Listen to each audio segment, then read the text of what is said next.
truth you've been hiding rises while you sleep.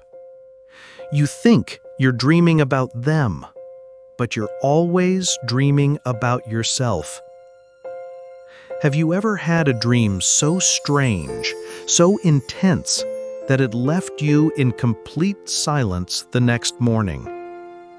You wake up breathless, eyes wide open, your body still trapped in the atmosphere of a place that doesn't exist, yet feels as real as your own skin.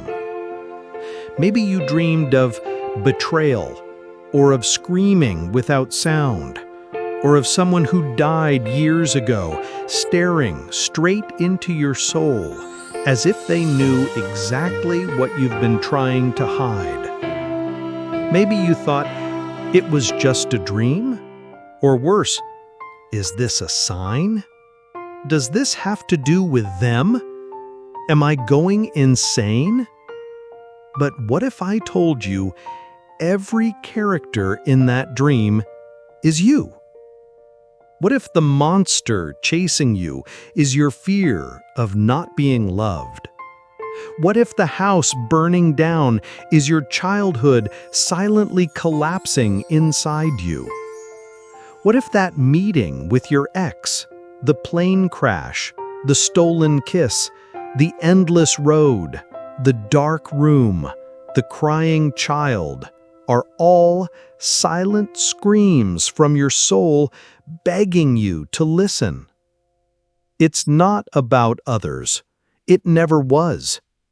Every dream is you trying to tell yourself something. Freud, the father of psychoanalysis, visionary, controversial, criticized, yet still inescapable, wrote in The Interpretation of Dreams that dreams are disguised fulfillments of repressed desires. They're not premonitions, they're not omens, they are messages hidden beneath your pain, your past, and your deepest unspoken longings. Because when you fall asleep, your ego lets go. And what is the ego? The guard at the gate, the filter, the protector, the voice that says, "You're not allowed to feel that. You're not allowed to want that. You can't remember this." But at night, the ego takes off its uniform. It closes its eyes. And that's when the unconscious, the dark cave where everything you've repressed still lives, opens its mouth. And what it says, it doesn't say in words. It shows, it builds, it performs. A shadow theater of symbols, a gallery of metaphors, a maze of strange images that seem senseless but hold your most hidden truths, dressed in disguise. You dream you're in an elevator. It starts going up, fast, too fast. Then suddenly, it drops. You wake up sweating, panicking, breathless. What does it mean? Maybe you're losing control of your life. Maybe you're rising too quickly in your career, and it terrifies you. Maybe you're on the edge of an emotional collapse. Or maybe that elevator is your fear of looking into the abyss inside yourself. You're not afraid of the elevator. You're afraid of the void it reveals. You dream you're back with the person who hurt you the most. In the dream, you laugh, you touch, you almost love each other again. Then you wake up, confused. Do I still love them? Do I want them back? No, you're not dreaming about them. You're dreaming about the part of yourself that still doesn't understand why you accepted so little. You're dreaming of the emotional bond left unresolved, of the craving for closure, for repair, for finally making sense of the pain. Your X is just the symbol. What hurts is the wound that never healed inside you. This will hurt, but it needs to be said. You are every character in your dream. You are the one who runs and the one who chases. You are the victim and the aggressor. You are the mother who screams and the child who curls up in fear. You are the lover, the betrayed, the stranger, the wild animal, the killer, and the lost child. It's all you. These figures are pieces of your psyche dramatized. Repressed desires, buried memories, unspoken emotions trying to break through. The unconscious doesn't speak politely. It speaks in visceral code, because it knows if it showed you the raw truth all at once, you'd run. So instead, it gives you a riddle and waits for you to face it. Freud explained that beyond the ego, there's the superego, the voice that says, "You can't feel this. This is wrong. This is ugly. Don't cry. Control yourself." The superego is the internalized judge, the voice of society, religion, morality, family. It won't let you see your darker desires. It censors your rage. It blocks your sexuality. It buries the trauma you couldn't survive if faced alone. But at night, all of that slips through the cracks. And then, you dream of things you'd never dare to speak out loud. You dream of sleeping with someone forbidden, a boss, a stranger, an enemy, a family member. You wake up in shock. That's disgusting. I would never do that. But the dream was never meant to be taken literally. Sex, in this case, is not about the act itself. It can symbolize vulnerability, power, emotional fusion, the conflict between desire and guilt, or the reconnection with a part of yourself you've long denied. The dream isn't saying you want to do that. It's saying that what it represents is something powerful within you trying to surface. And what about nightmares? They are the most desperate screams of the unconscious. They are messages with blood on their hands, whispering, "Look at me. Please, look at me." A dream where you're being suffocated. Maybe you've been swallowing your voice for years. You dream of being judged, exposed, humiliated. Maybe you're carrying shame that was never yours to begin with. You dream of being trapped while no one hears you. Maybe your inner child is crying for help and you keep ignoring it. Nightmares are not punishments. They are truths compressed into pain. They don't want to hurt you. They want to free you. Every dream is a chance to hear what you pretend not to know, and every symbol is a door back into yourself. When you begin looking at your dreams with courage, something shifts. You stop running. You stop blaming. You stop repeating the same cycles, and you start asking the kind of questions that transform you.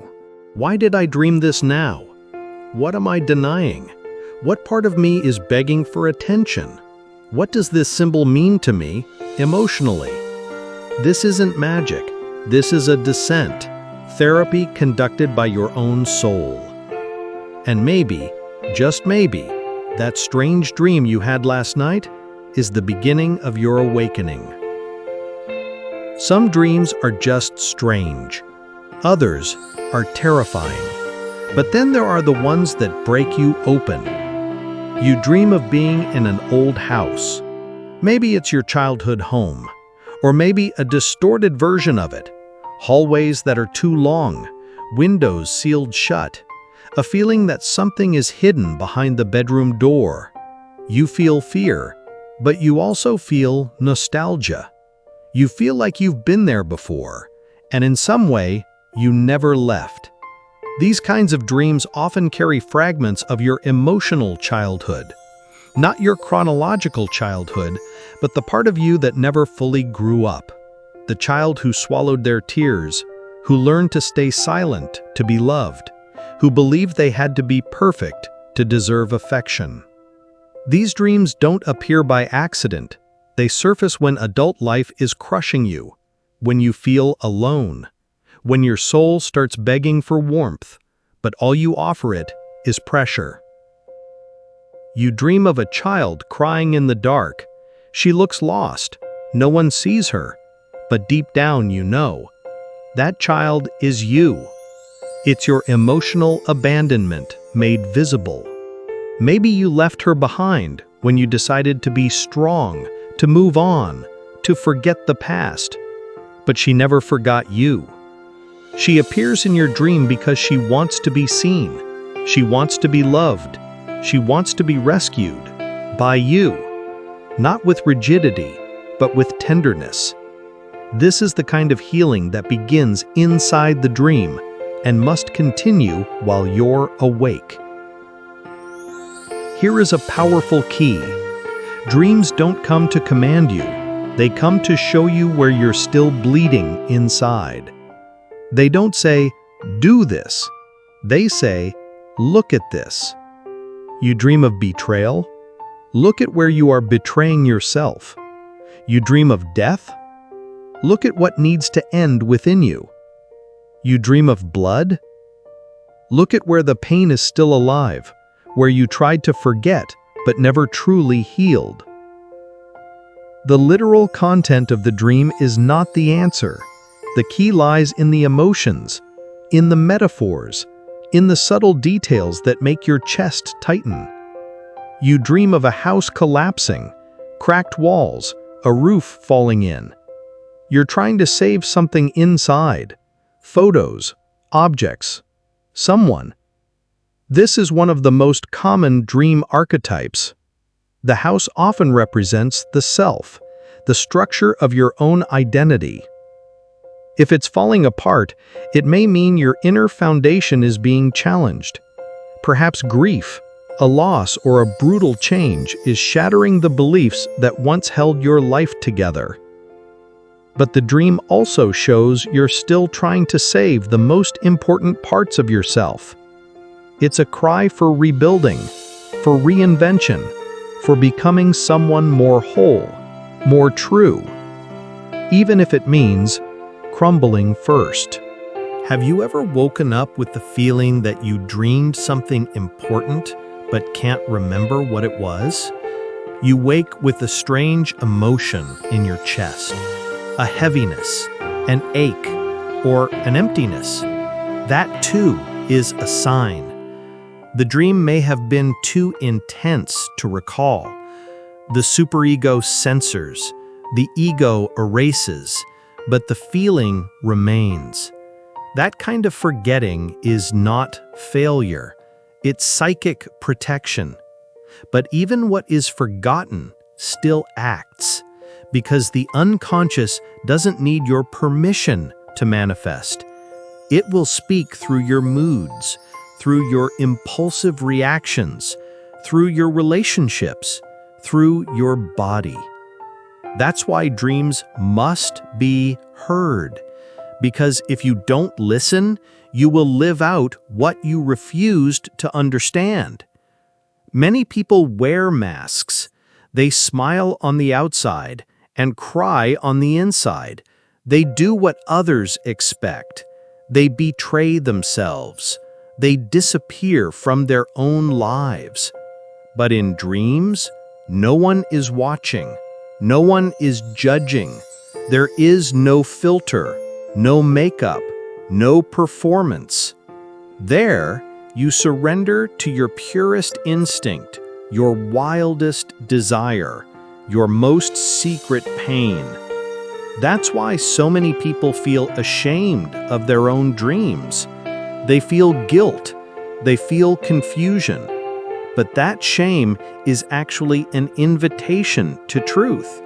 Your dream is asking you, how long will you keep lying to yourself? When will you stop hiding? When will you finally have the courage to remember what you tried to erase? Every dream at its core is an act of love. Yes, even the nightmares, even the terrifying ones. They are your psyche saying, I refuse to watch you pretend any longer. You need to come back to yourself. You must face what you left behind. And when you begin to truly listen to your dreams, you also begin to free yourself from emotional repetition, from destructive relationships, from invisible pain, from inherited patterns. Because what you don't understand, you repeat. But what you listen to, you transform. By now, you've understood. Your dreams are not random. They are not messages from someone else. They are not just a mess of strange images. They are a language, a secret code that speaks about you, to you.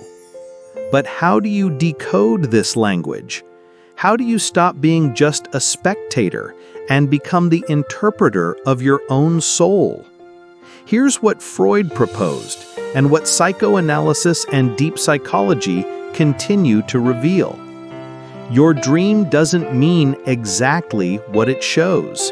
It symbolizes, it displaces, it reverses, it represents. You dream of a fire? It may not be about literal flames. It could be about rage, passion, transformation, or the destruction of something outdated. You dream you're naked in public? It doesn't mean you want to walk around unclothed. It could reflect shame, vulnerability, fear of exposure. You dream of being chased? It might represent anxiety, guilt, or the attempt to escape something you refuse to face. Golden rule: do not interpret the literal content. Instead, ask yourself, what does this represent to me emotionally? Sometimes a dream seems simple, but what you felt during the dream is what really matters. You dream of a beautiful place, but feel afraid? Then something is repressed there, a hidden tension beneath the surface of beauty. You dream of a funeral, but feel peace. Maybe you're finally accepting the end of something that needed to die. Emotion is the compass of the unconscious. It is more honest than images. It reveals what your conscious mind tried to bury. Your unconscious speaks when the ego sleeps. But when you wake up, the ego rises again and tries to erase everything. That's why you must prepare. Keep a notebook by your bed, or record a voice note as soon as you open your eyes. Write everything down. People, colors, places, words that were spoken, sensations in your body. The one detail you can't shake off. Even if it feels strange, even if it doesn't make sense, write it down, because it's in the repetition and reflection that the patterns begin to emerge. Practical example of dream analysis. I dreamed I was at the beach. The sea was calm at first. Then it started to rise. A huge wave formed. I tried to run, but I couldn't. I woke up with my heart racing. Emotional reading. The ocean represents the unconscious, deep emotions, your inner life. The rising wave, a repressed emotion that's surfacing, maybe rage, pain, guilt, or desire. Running, the ego still doesn't want to face it.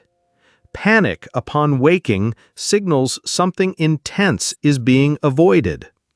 Symbolic interpretation. You're dealing with an old, powerful emotion that's rising again. It might be something you tried to forget. The dream is telling you you can't run anymore. This is a deep therapeutic technique. After recording your dream, sit in silence, breathe, close your eyes, return to the most powerful image from the dream and ask it, what do you represent within me? What are you trying to show me? What truth am I still avoiding? You might be surprised by what rises, because the dream is just the first layer. The interpretation, that's the descent. This may be the most beautiful and most devastating truth of psychoanalysis. Your unconscious doesn't want to destroy you. It wants to integrate you. It wants to heal you. But healing isn't comfortable. It demands confrontation. It demands you face what you buried. It asks you to say yes to what you've denied. That's why the dream is sometimes so harsh, so cryptic, so symbolic. It's the unconscious knocking on your door, saying, you can't keep pretending this isn't real. You're living a life that doesn't belong to you. You're reliving your childhood pain in every relationship. You're betraying yourself just to be accepted. You're still stuck in that trauma you swore you moved on from. The dream isn't asking you to change overnight. It's asking you to see. Because seeing is the beginning of all real transformation. Do you have the courage to look within? Because those who truly listen to their dreams begin to uncover the life they built to survive and begin to build a life that speaks to their soul. Dreaming is a sacred ritual. It's the moment when your soul, silenced all day, finally gets to speak, where your truth, with all its pain, desire, light, and shadow, screams, whispers, dances, implodes, begs, and you can choose to ignore it, or you can choose to listen and transform. Let's be honest, you don't just want to understand your dreams, you want to understand yourself. You want to know why there's a void inside you that no one fills, why you keep making the same mistakes with different people, why your anxiety always shows up at night when everyone else is asleep, but your soul is wide awake. And that's where dreams come in. They are not just bizarre images your brain invents at night. They are unheard echoes of your emotional history. They are scars that still bleed on the inside. They are memories your ego tried to bury, but your unconscious refuses to let die. How many times have you had the same kind of dream? Always running? Always trying to save someone? Always trapped somewhere? Always returning to your childhood home? These recurring patterns are emotional wounds pulsing beneath your psychic skin. It's your unconscious saying, you're still there. You haven't left that moment. You still don't understand what happened to you. Freud called this the repetition compulsion. You dream the same themes, feel the same fears, relive the same anguish, not because you're weak, but because you haven't integrated the pain yet. Unprocessed trauma hides behind surreal images. Abuse may appear as a monster watching you. Neglect may take the shape of an empty city. Abandonment may disguise itself as an endless fall. The dream doesn't show the trauma literally, because the ego, that protector, that censor, won't allow it. So the unconscious wears masks. It encodes. It hides the wound inside the symbol. It reverses roles. It transfers everything into symbols. but the message is always the same. You're trying to go back and find what was lost. You're trying to understand where everything broke. You're trying to rescue yourself. When you begin to interpret your dreams, you begin to see yourself, to hear yourself, to recognize who you are, not through the eyes of others, but from the truth within. You begin to realize that the nightmare wasn't punishment, it was a warning. That the sad dream wasn't weakness, it was emotional memory looking for release. That the image that felt absurd was the exact symbol of an ancient trauma you've never dared to face. And when that happens, something powerful is revealed. You get closer to your wholeness. Because the deepest purpose of the dream is not to comfort you, it's to wake you up. Not from sleep, but from the numb life you've convinced yourself to accept. That's why dreams disturb you. They provoke, they scare, they rip off your masks, and interpreting them is an act of extreme courage. It's saying, yes, I want to see myself, even if it hurts, even if I discover I've been wounded for years, even if what I see breaks me open, because I refuse to live another day not knowing who I truly am. You don't dream of the future. You dream of what's been left behind. The child you abandoned, the pain you ignored, the promise you made to yourself and never kept, the scream you swallowed when you were told to be strong. To interpret a dream is to walk down the stairs of your unconscious and find there not monsters, but broken pieces of your true self, waiting to be seen, waiting to be loved. Now imagine this. You're in a dark room. Inside are all your dreams. They don't speak, but they look at you. They whisper with images. They don't judge, but they wait for you to ask, "What are you trying to show me?" And when you ask, truly ask, the shadows reveal light. The metaphors gain meaning. The chaos becomes a path. You realize the dream was never the end. It was always the beginning. And now that you know this, will you keep ignoring it? Or will you begin to decode each image, each feeling, each symbol, like someone opening the door to their own truth?